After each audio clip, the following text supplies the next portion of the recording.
Abram was a giver of grace, and he was also a giver of his tithe.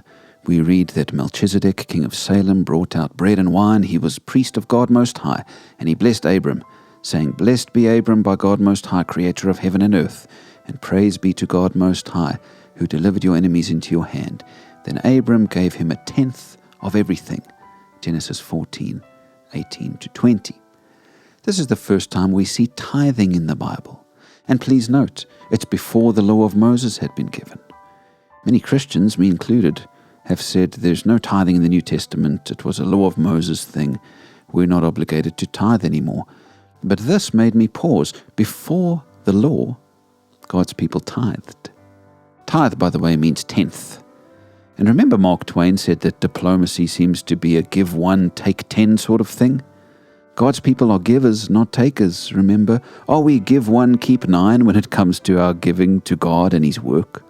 Or are we more giving than this? Jesus spoke about tithing twice, and both times it was to underline a wrong way to try to please God. He condemned the Pharisees in Matthew 23 for tithing but neglecting people. And in Luke 18, he told a story about a Pharisee who was proud of his tithing, expecting that God was looking favorably on him for his tithing. So I think we need to avoid thinking about tithing as our religious duty. Abram here isn't tithing because it is his duty. He's not tithing because the church laws say so. He's tithing because he wants to be a giver and not a taker. He's tithing because God had blessed him and he wants to share what he's been blessed with. Paul does mention giving in the New Testament. He says in 2 Corinthians 9:6-7, "Remember this, whoever sows sparingly will also reap sparingly, and whoever sows generously will also reap generously. Each of you should give what you have decided in your heart to give, not reluctantly or under compulsion, for God loves a cheerful giver." That's the Abram way. Generosity instead of sparing, cheerfulness instead of compulsion, trusting God to bless abundantly. Abram had no obligation to tithe, but he cheerfully and generously gave out of the abundance he had.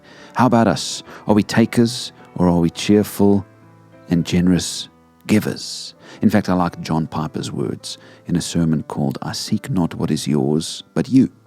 The issue of stewardship, he says, is not shall I tithe, but rather how much of God's trust and fund dare I use to surround myself with comforts. Perhaps it's time for an Abram-like commitment to tithing, giving to the work of God in our local churches, supporting the ministers who serve there, releasing ourselves from being takers instead of givers.